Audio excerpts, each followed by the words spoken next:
Hello, and welcome back to my channel.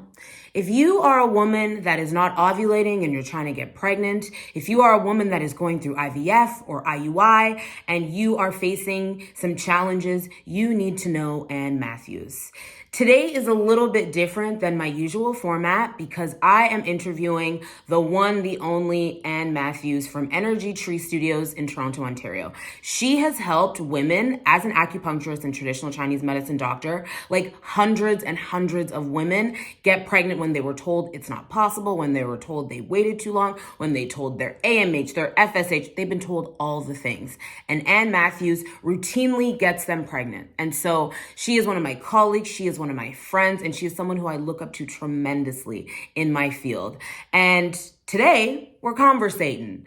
And so I hope that you enjoy her and I having a nice chat and talking about the things that matter and things that move the needle in helping women get and stay pregnant.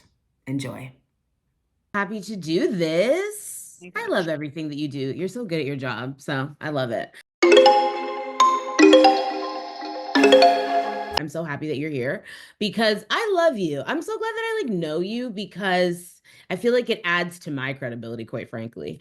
Um, but my question to you, and I think a lot of people are probably wondering this, like, what got you into the fertility thing? Because you were like in acupuncture and traditional Chinese medicine, but what made you decide that I'm going to help like hundreds of women get pregnant? So this is actually let's start from the very, very beginning. Okay. I don't know if when you were little, you had sort of feelings about the way your life was going to unravel.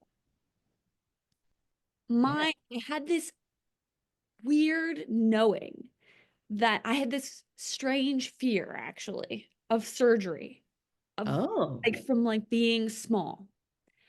And as I got older and older and older, this fear of needing surgery was like increasing. There was no reason why I would be afraid of getting a. yeah. And then I was starting in grade 12 to have very bad periods every other month. Hmm. And I could palpate in my abdomen because I was a runner, so I was pretty lean. Yeah. I could feel that one side of my abdomen was a lot firmer than. Oh, okay. Yeah. And I brought this up to my mom. I brought it up to my doctor. And they were like, you're probably just constipated. It's Of like, course. I don't I don't feel like that's it. Yeah. Like I have really bad periods every other month. Like, is this there must be some relation. No, no, you're fine, you're fine, you're fine. And then in February of 2022, Hmm. no, it would have been 2023 because I was in grade 12. I woke up one morning and it was an excruciating pain, but I then pulled the blanket away from my abdomen. Hmm. I now what had been flat but bloated abdomen was now flat with a visible Like bump. sized mass. Yikes. And I was like, and now I'm dying. Yeah. Great. Great. Great. Yeah. Great. So I go downstairs. I'm like, there's, you know how, well, maybe not. I like assuming everybody's a hypochondriac. Okay. I frequently will talk myself out of my I'm dying phase. Yeah. This was like visible evidence that Well, yeah, exactly. It's like this is not even me making it up. This is I guess exactly. Oh shoot, man, this is real. So I hobble downstairs like sad little creature, and my mom's mad because I'm not ready for church. And she says, "You got let's go." And I said, "I'm not going to church." She said, "You're going to church. Go upstairs and get dressed." It's like, Mom, I'm not, and this is why. And I dramatically lay on the kitchen floor, my abdomen, and she was horrified, but not horrified enough to take me to the ER. Really? Oh my God, now that I'm a mother if I even slightly imagine any Yeah. imbalance in there, like I We're still headed to the do. emerge. We're going. Yeah. I once thought I felt a slight tenderness, like when I palpated Samson's tiny little abdomen. He was like, ah, he said, ah, once. Really, he probably was just ticklish, but I was like, Yeah. off you go, Yeah. going. This is a lymph node. You're done forever. Um, but she didn't take me to the ER. She didn't take me anywhere. She called the family doctor for an appointment the next day. And when we went, they sent me for an x-ray. That's right. An x. Mm. Well, damn. So Like, they, so you've had so much experience with the negative side. well, it was just like, that was the first time I think being 18 years old and realizing that maybe doctors could be wrong. Don't know. Yeah, don't know everything. It's so true. When that like realization hits, it's like mind blowing. It's also scary because then you're like, well, shit. Exactly. Like, well, then who is in control here? Exactly. Who's What's, driving this train? what's happening? This Yeah. is bad. So then I ended up having this mass that it was crushing for 2 weeks because they determined that they thought it was maybe, what did they think it was? They thought it was a hematoma, like Oh, rectus abdominis. They thought because of the way in which it had popped up all of a sudden, yeah. that it must have been like a muscle pull, especially because I was an athlete. Yeah. And so they sent me home and told me to put like ice on it. Oh my God. Ice? Yeah, so I was sitting Uh, on my couch with like a frozen bag of peas on on my this. abdomen. Wow. Yikes. And the next period after that was just like I thought I was going to die. Couldn't go to school. I by the end of the month was holding my when if I had to go to the bathroom, I had to hold my abdomen, hold it up Oh, no. slightly to actually be able to go to the bathroom. And I I I was breaking. So finally my mom was like, this it's not getting better. Yeah. You should go back. So we went back to a different doctor who was horrified and was like, you need an ultrasound today. Yeah. Sent me downstairs, had an ultrasound. Within 2 weeks, I had it removed along with my ovary. So it had ended up being um, a dermoid cyst, and they were very scared because of how quickly it had grown. And Mm. its appearance was apparently um, pretty suspect. It was very dark in color and quite vascular. So they took out the ovary, they took out the fallopian tube, they took out a few of the lymph nodes. Everything on that side. That's right. Wow. And then said we're gonna wait for the biopsy results and stay tuned because it doesn't look good. The surgeon was pretty Grim. she was pretty grim. She said, Yeah. this is a pretty common germ cell tumor in teenagers, unfortunately. So like I would not expect it to be benign.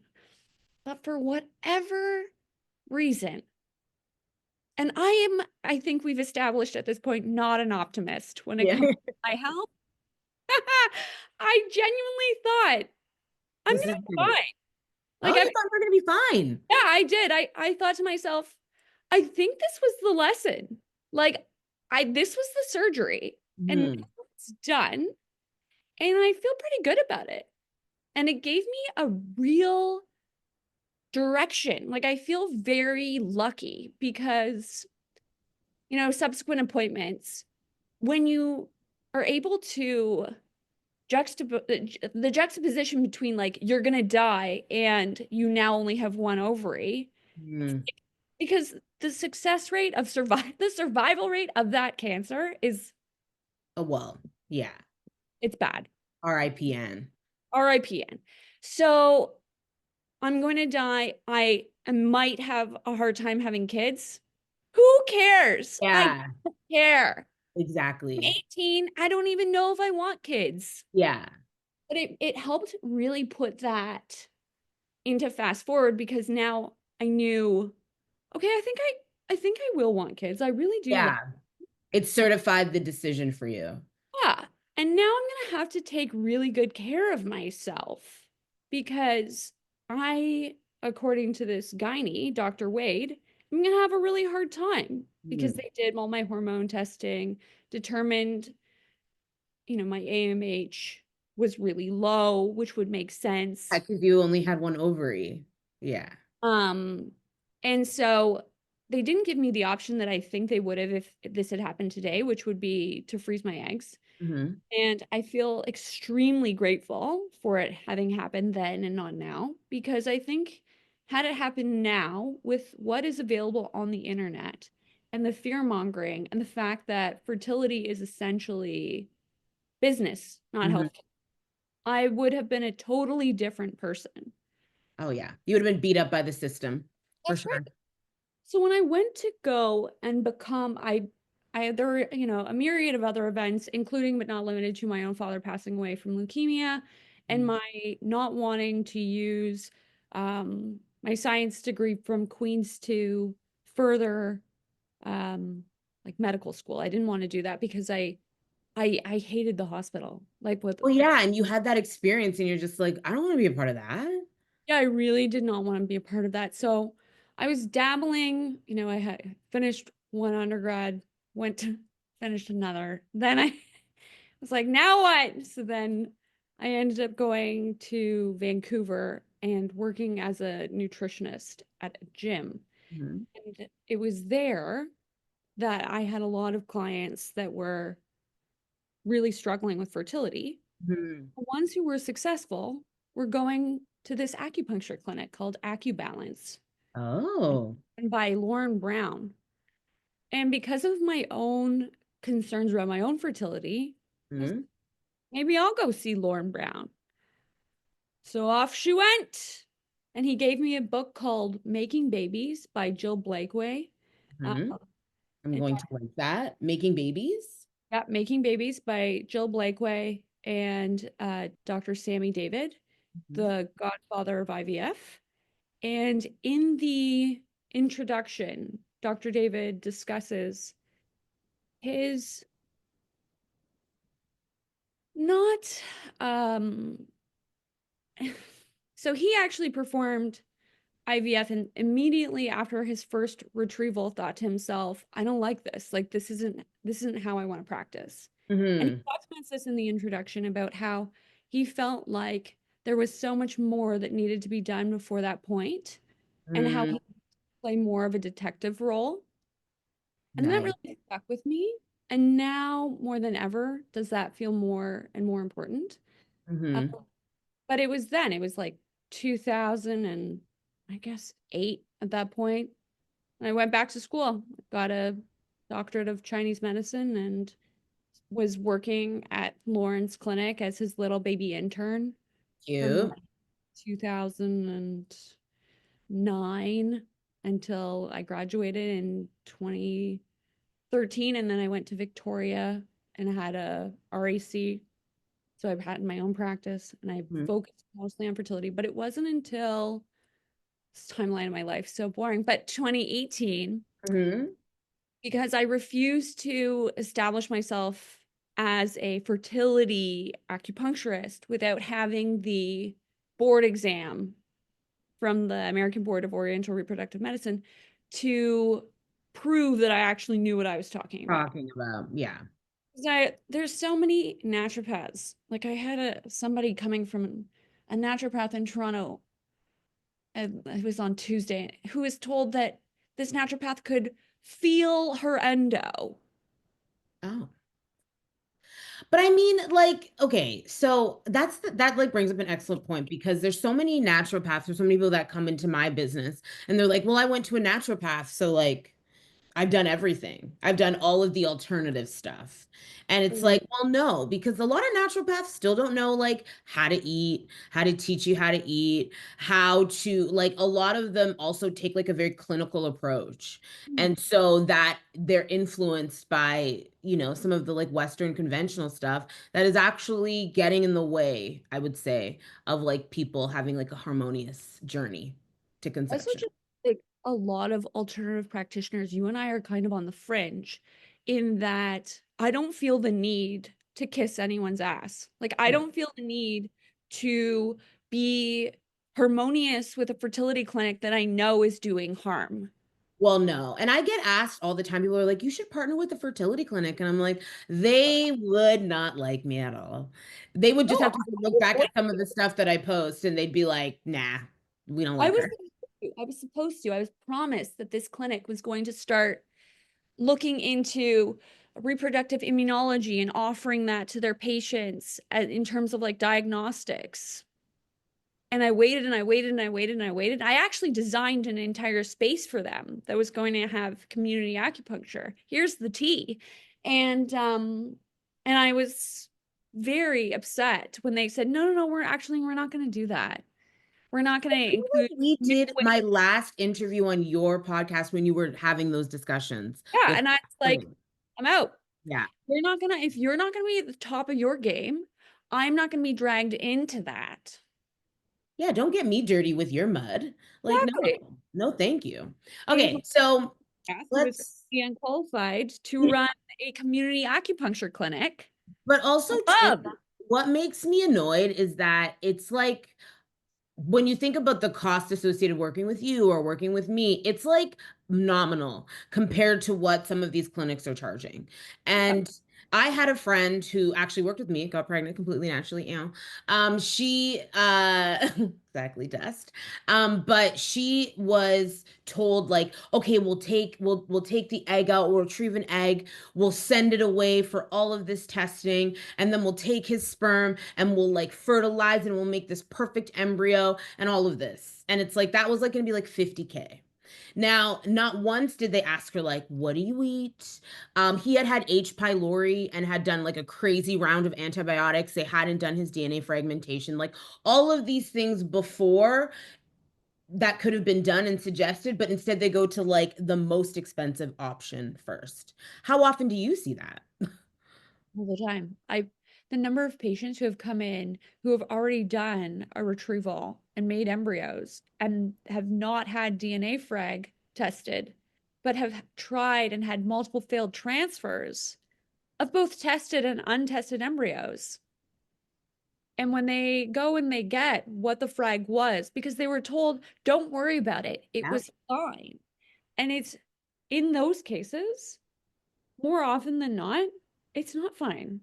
It's in the last three, it was 30%, 28%, 33%. And That's really bad. And I'm convinced, like in my friend's case and in some other clients' cases, that the reason that we were experiencing these losses or just like the not getting pregnant at all was the sperm because the husbands did the plan too and they get pregnant. But it's like we poke and prod women and we're like, this thing, that thing, this test, come at 6 a.m., do all of this. And we just do like the very most basic sperm analysis. There's very little known about sperm.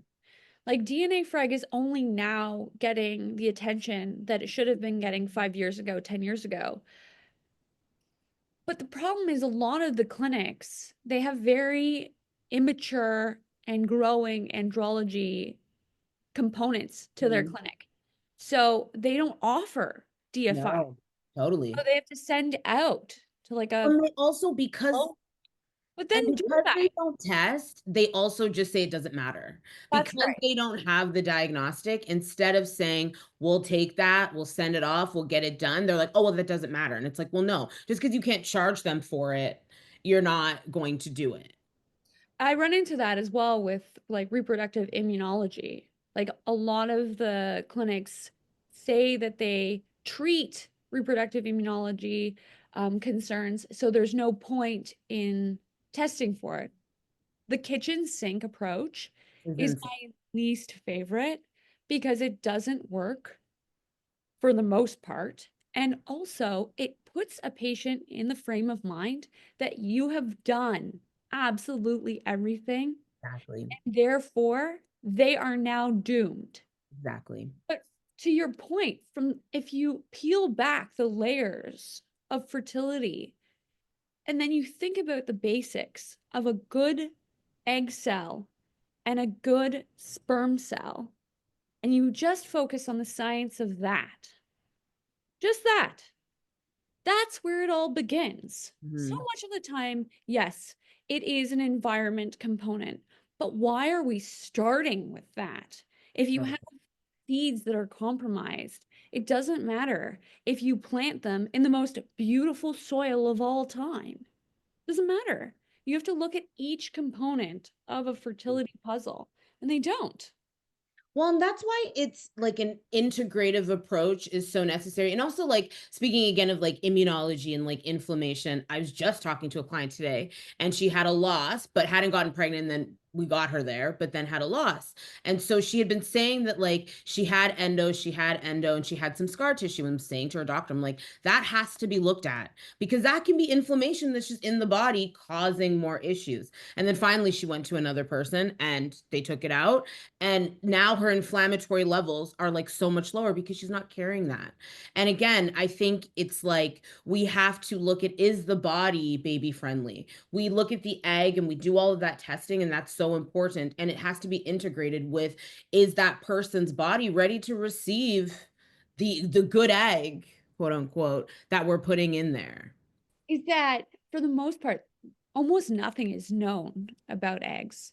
So we know that if you have a more mature egg and you have sperm that has been tested and it's determined to have a very low fragmentation and it has, it's relatively healthy from the standpoint of, you know, it's coming from a sample that had good motility, good count, normal-ish morphology. Yeah. And then if they then use that sperm and that older or more mature egg, it will form a normal embryo. Same can be said of a more um, immature, young egg and a Mhm. more mature sperm or one that has a higher fragmentation rate. Mhm. The egg will repair that Ooh. fragmentation.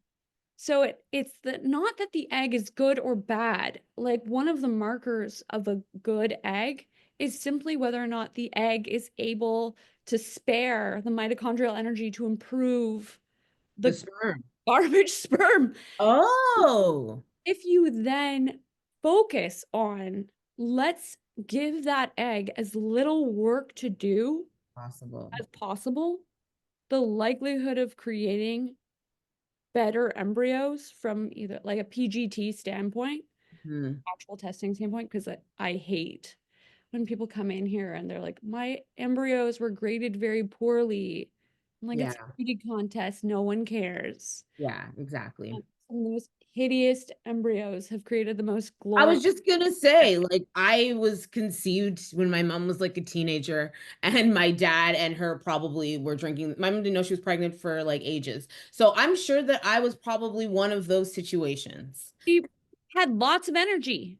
So Exactly. you know what I mean?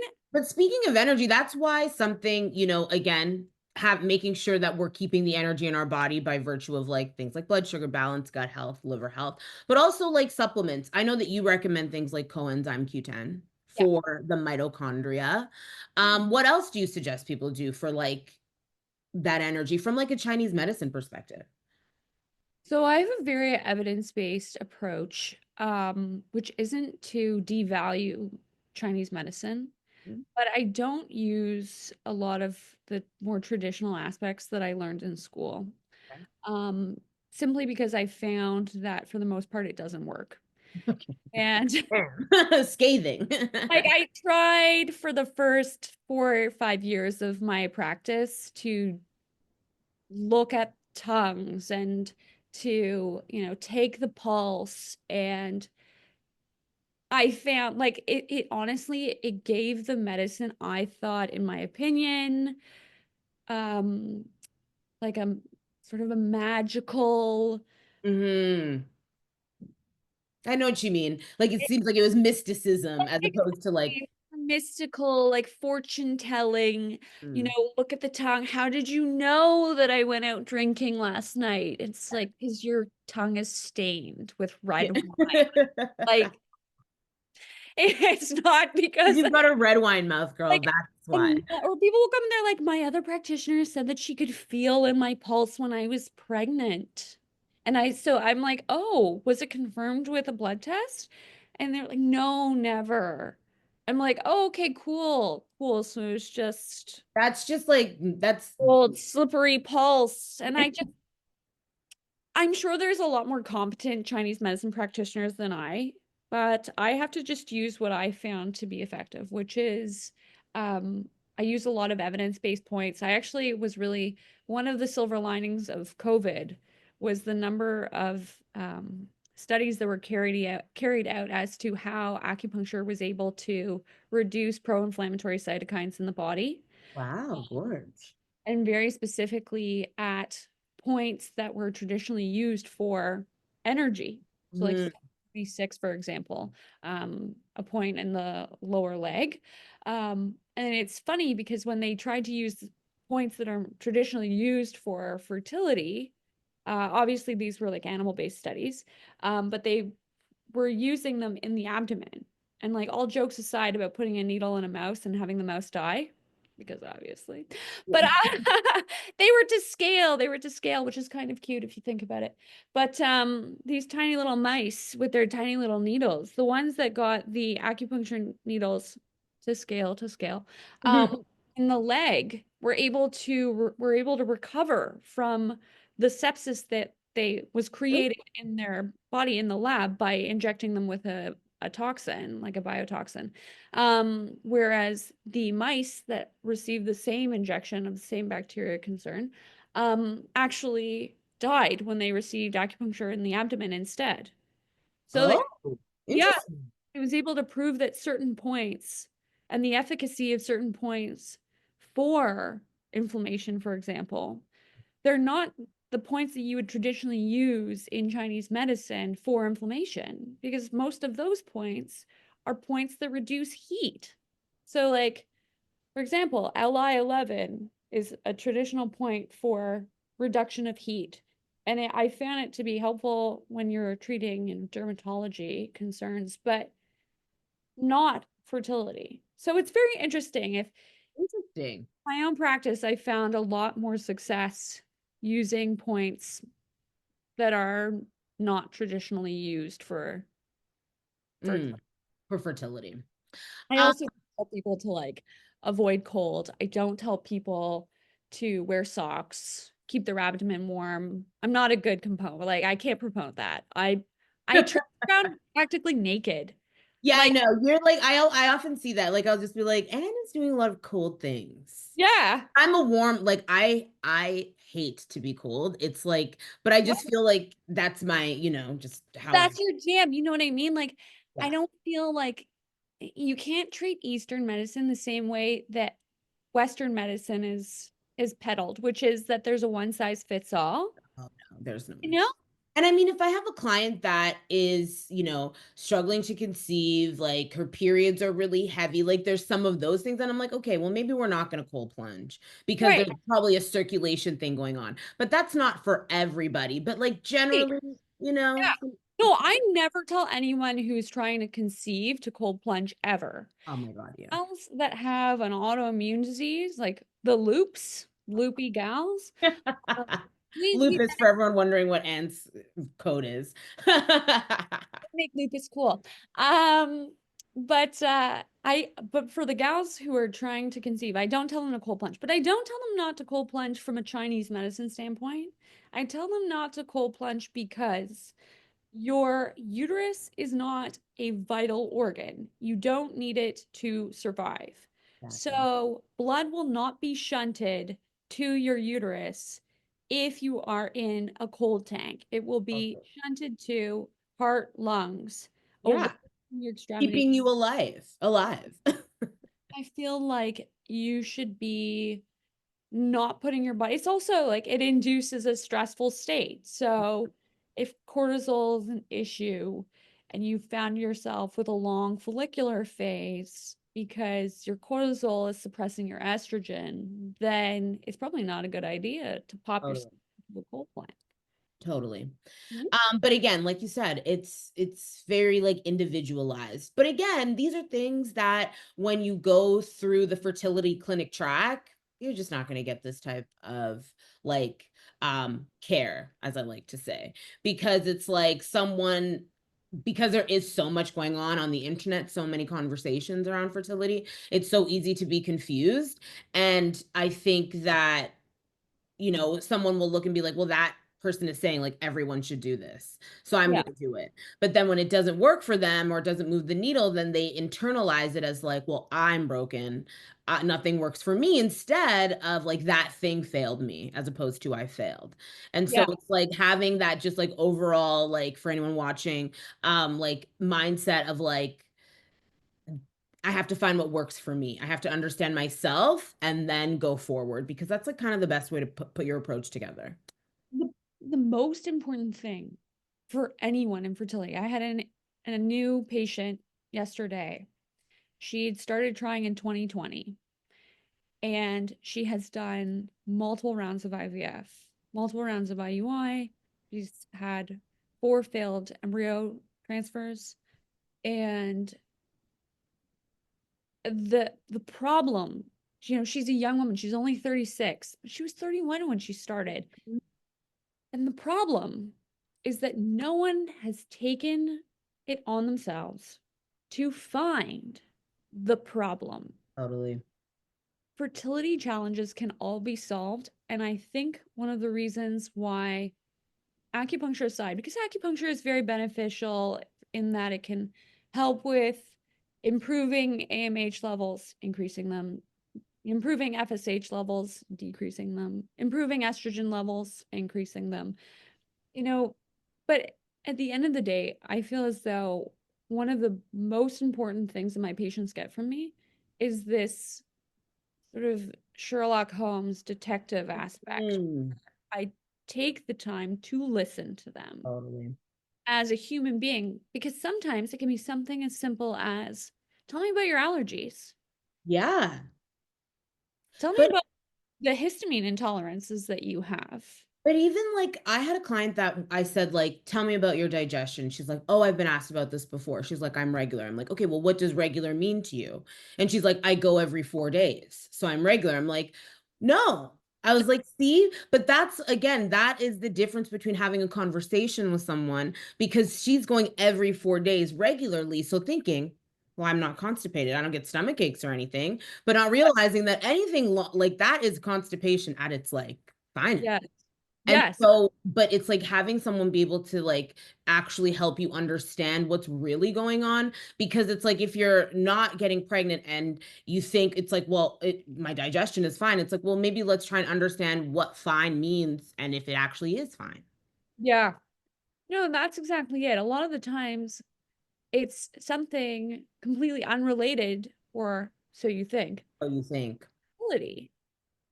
Like, for instance, your digestion. You know what I mean? Because your digestion could be a clue to a larger issue.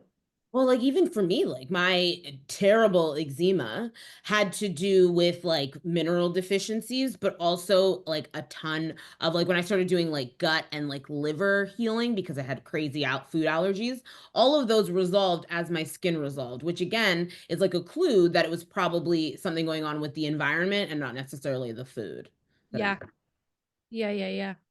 Inside out. inside. Exactly. So, I have a lot of people in my audience that are over 35, over 40, trying to get pregnant. Some, waiting to meet the person or waiting just because life. So, what would be your piece of advice to someone who's trying to like prep or preserve rather their fertility for like maybe in the next few years? Well, I mean, that's a two prong answer. From a fertility science standpoint, I would if you're very serious about preserving your fertility and you want more of a guarantee, although I really must emphasize there's no such thing as a guarantee. No such thing. You would be best off to do, 90 days of taking amazing care of yourself by way of mitochondrial support, supplementation, good nutritional practices, sleep, managing your stress, exercise. So important. Um, and then I would get yourself signed up with a good clinic that focuses and specializes in embryo quality, because the lab matters, Mm-hmm. especially when it comes to fertility preservation. It matters so much. Don't go to a new clinic that has a subpar lab just because it has a beautiful waiting room. No, I hear that too. It's so nice in there. Who I cares? know. Oh my God, who cares? They're venture capitalists made sure it looks really nice in there. Well, I could rattle off so many just in our city alone that have the most beautiful marketing, beautiful spaces, but And you're entering into hell when you go. trash, Trash. trash lab. Um, and then find yourself a sperm donor and create embryos, Mm, not not free. just eggs. I understand from a psychological standpoint your deep desire to have this fairy tale ending whereby you have Prince Charming and you have your preserved 35-year-old, because that's really kind of the cutoff in terms of egg freezing, because eggs don't freeze well. No, they don't thaw good at all. Like real life eggs. Yeah, When you that's freeze a quiche, exactly it. you can thaw it and it's delicious. When you freeze just eggs and you thaw them, they're terrible. So, It's a wonderful analogy. as a chef, I love a food analogy. Because it's true. It's because what people don't understand is they're like, well, sperm freezes, but sperm is not mostly water, whereas eggs are. And so you lose so much in the thaw. That mitochondrial energy that we're discussing and how important it is to maintain it is very much damaged by the freezing and thawing process. Totally. Totally. Embryo is much less affected. So if you want your guarantee, Do make embryos. embryos. Mhm. That's not for you. And it's actually crazy how many patients I've had, over 35 who have come to me with this concern. Mhm. And my advice to them, if they don't want to freeze their embryos, is to create the most optimal fertility lifestyle, which just so happens to be just a good lifestyle for Totally. you. 80/20. Like I know you're also a lover of 80/20. We've talked about it, but Yeah, that's the thing. It's like we have to save space for living, for vacation, for sure. just like the moment where you're like even yesterday, I'm like, I feel like chips. And I just got a bag of chips and I ate them and I felt great about it. But do I eat Yeah. chips all the time? No, because No. I live in like I only want one kid. I'm an only child, so I only want one kid. But I like live in a fertility lifestyle. But people think I do it perfectly all the time. It's like, no. I do it 80% of the time excellently. The other 20% of the time, it's like when I'm living. You know what? And I just provide myself with that ratio, and I feel very luxurious with that 20%. Same. I don't really use it. Same. I don't use the full 20. I know I don't. But it's just that mindset thing of thinking like I've got it. It's like you've got money in the bank. It's like I've got it to Yeah. spend. You Yeah, well, I like whenever I try to be young and cool. And I know? a glass of wine or a gin and tonic because I'm like I'm balanced. Yeah. Then the next day, my workout is garbage. My sleep was trash. I'm Totally. snapping at my husband. I'm like, was that worth it? Well, and also too, like that's the point. It like validates that 20% validates the Okay. 8 because Yeah, it's like even if you're not using the whole 20, when you do, you feel it and you're like running back yeah. like 80%. I'm like cursing 20% in. Yeah, Hey, I allow myself, I don't drink a lot, but when I do, I like drink, I like go out, but I yeah, only do it twice a month. That's my cutoff. I say I can't even anymore. Really? No, I couldn't. The last time I had two gin and tonics. I was in Australia. I had drank lots of water, and I And literally still, I got up in the night and I was like, this but is you how also, let's also tell the audience, you also did the High Rocks or whatever, that crazy, insane fitness it was. challenge. It was literally 2 weeks apart. I had been, Hey, yeah, I was just luxuriating on a beach you're watching just these chilling. mammoth ass bats called flying foxes, where everyone was acting like it was normal, that there were foxes flying in the air. Yeah.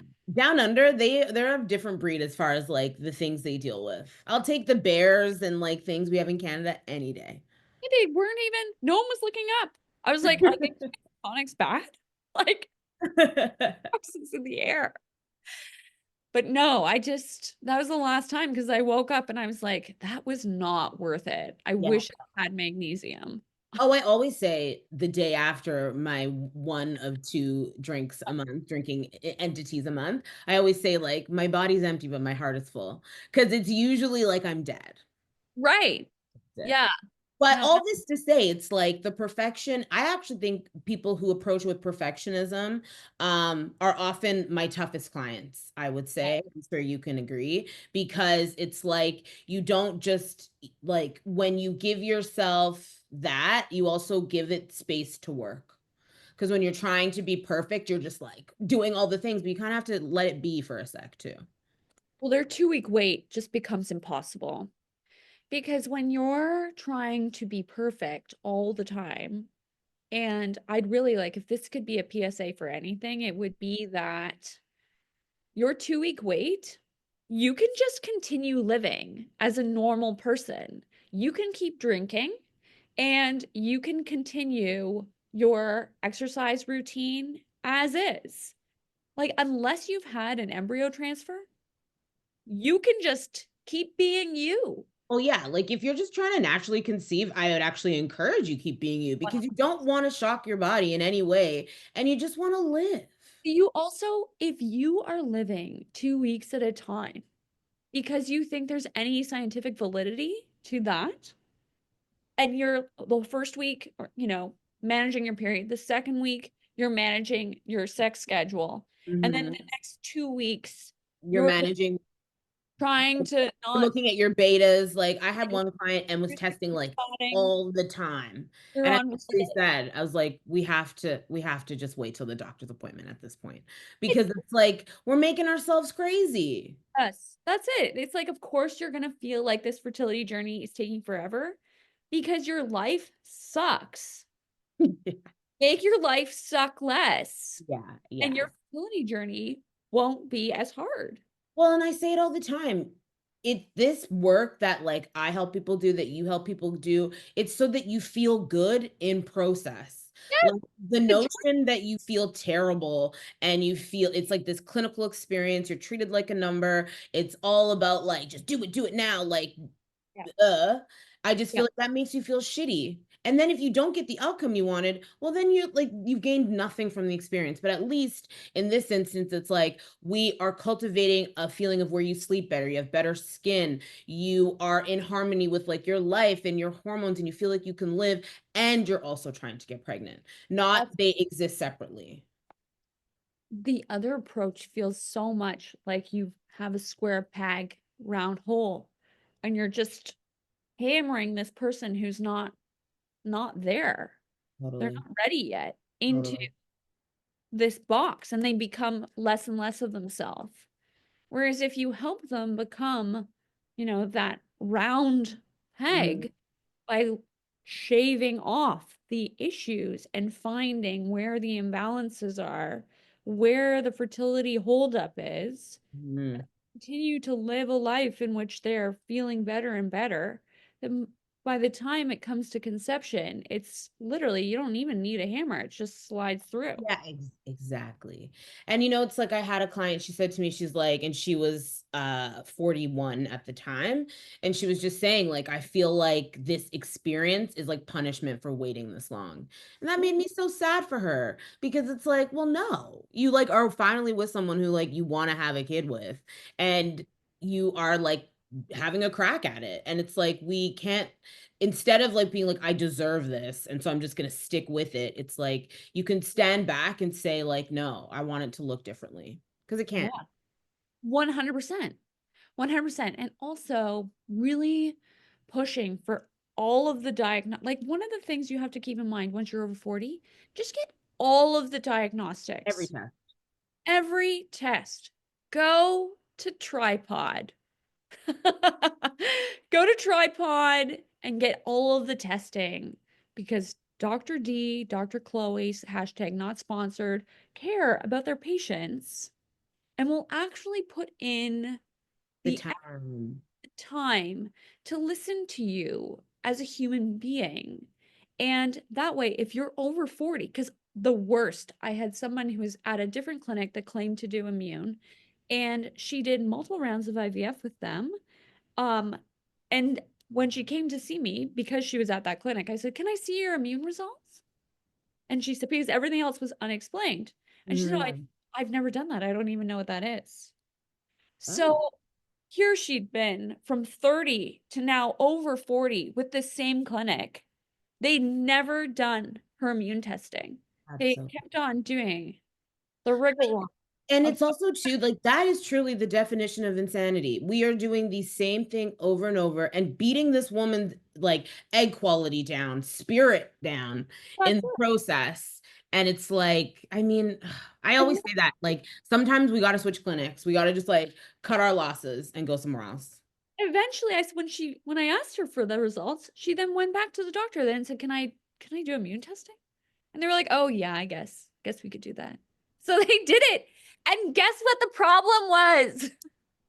But now she's 40. You know what I mean? Actually, she's Yeah. 41. So she's now thinking in her brain, I am infertile. I am infertile. I'm infertile. And so Well, and that's bad too. There's a mind-body connection.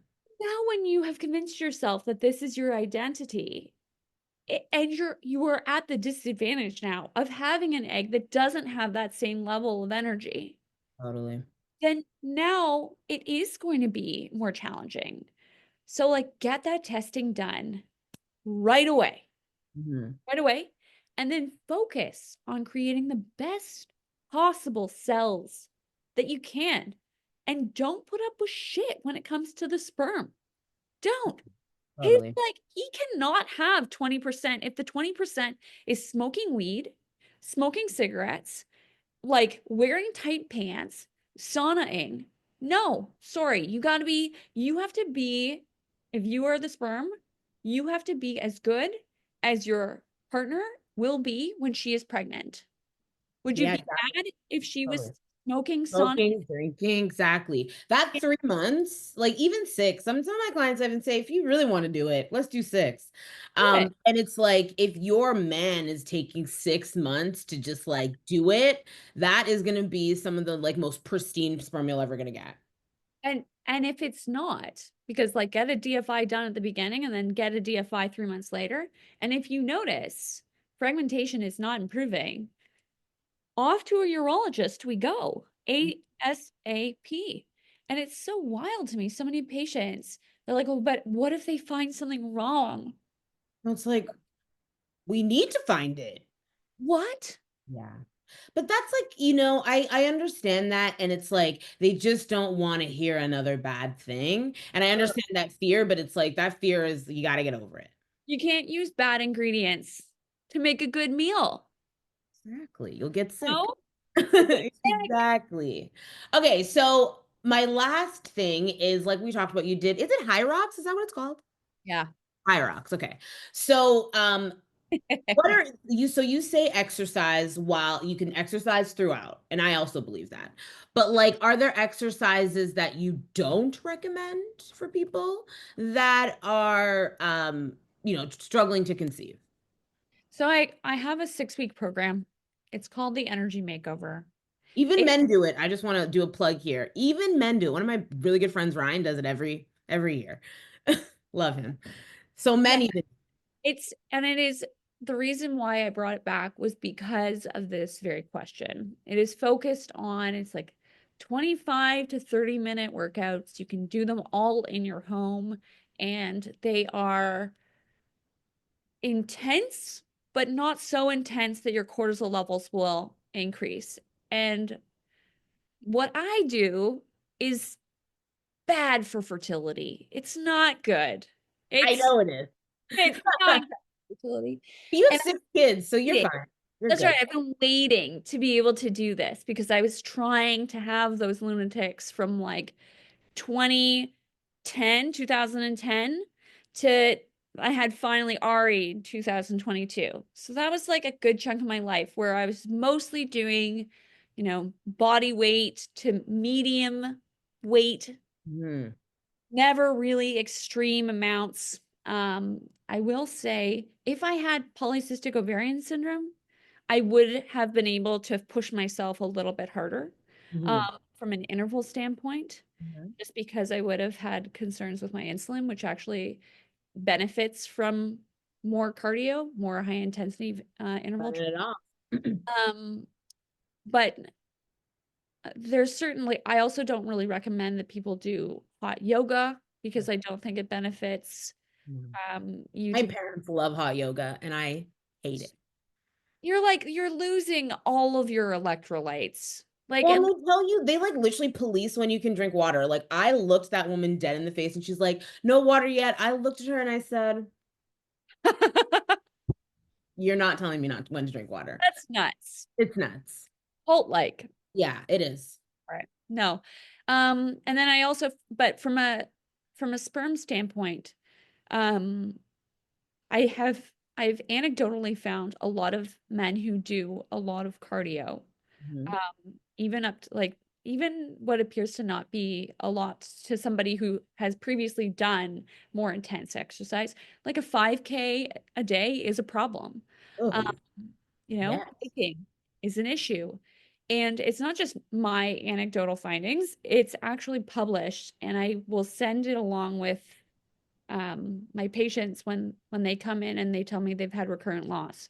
I'm like, Hmm. well, have your marathon running partner read this article on how Yeah. cardio and high intensity cardio specifically is actually really bad for sperm from most likely like the capacity in which it heats everything up, but also like oxidative stress. And I don't exactly like one of my friends, he trained for a marathon and he was like, I'm in the best shape of my life. I'm like, I don't know about that. You can run 26 miles or however long it is. You will never see me on a marathon trail ever. But it's like the amount of energy that requires that for that period of time, like that's just not good for you to ask your body to do that. No, no, no. Like I know this is cutting my lifespan. I know it. Why do you do it? Are you just like my mom is also someone who loves exercise? So I have a question for you. Why is it like you love the like love it? I just am one of these people where I would rather live like a life up to like 78 that's like 100% full on than a life like God bless my grandma. I loved her. She lived to be 97 years old and she had a very moderate life. And she enjoyed it up until about 90. Like the last 7 years, her mind was Yeah. not there. That would be hell. Yeah, no, it is. Oh, I love being my best at this race. I'm a very competitive person, and I compete here. Well, in terms of I'm like I've got 3 months to get this person pregnant, and then like, but that's not normal. You can't do that. So now I'm trying to channel that into more normal behavior, like this race, which I ended up coming fourth in, and I was Oh, sweet. Oh my gosh. oh, I'm haunted by this. Oh, you're I'm haunted by I'm this. disturbed. I was How obsessed many people were competing? with her. Fourth. It's See, like, I'm like, so we're so opposite because I'm like, no, I used to play the most competitive basketball. Like I traveled to Europe, I played in the States. wow. And then as soon as I like got hurt, I like tore my ACL. As soon as I got hurt and like went through recovery, I'm like, I never want to work that hard ever again. And I have just like swung so far. Like you couldn't get me to do a burpee. Like I'm not doing it, you know? Yeah, see, I was like so upset with this that I dissected the race the way I would dissect a patient's diagnosis. And I found that my inadequacy is mostly actually with the running. So I bought a treadmill, I put it in my living room. Oh, And now, when's the next one? I'm gonna do the next one, it's gonna be in September. So In New Zealand again? talk, and I've got the summer. No, this one's gonna be in Toronto. I think I'm gonna sign up for a few in London as well. Ooh, wow. Sure. Well, Yeah, Godspeed. my friend. Thank you. Thank you. Well, we're gonna wrap up. I mean, I could talk to you forever. I feel like we could just like, if this was like over a table with a glass of wine, it'd be until like 4 a.m. But so behind you is your clinic, and you Yeah. also talked about the energy makeover. So tell people where they can find you, what you're working on, like just tell me all the things. So this is my clinic. It is in Oakville. It's a community Love it. focused acupuncture clinic. I actually have a patient in just 5 minutes. I roughly see about like 38 to 40 people a day, and I spend most of my time here. I have a podcast where I was lucky enough to interview you on two separate Yes, episodes. I hope maybe more in the future. of course. And I'm trying to compile more research for patients to be able to go to the clinic to advocate for themselves. So that is my project for 2025. I'm also starting to mentor a lot of other acupuncturists with my evidence-based approach, because it is really effective, and I send a lot of point protocols out to other clinics, Mhm. acupuncture clinics, that where patients can't come in to see me because they're not nearby. Yeah. So I do that just for kicks. So I'm hoping to do more of that. Wow. Yeah. Busy lady. And you also, like I said, you have 6 kids, so it's and also training to do this most intense workout. Well, Ann Matthews, I love you so much. I'm so inspired by you all the time. And I'm so happy that you came on my podcast or whatever this is. I'm really grateful. I love you so much. You're like the most natural conversation that I could possibly have, and I was so happy to be able to do this. Amazing. Well, I can't wait to stay friends. I know. Same, same, girl.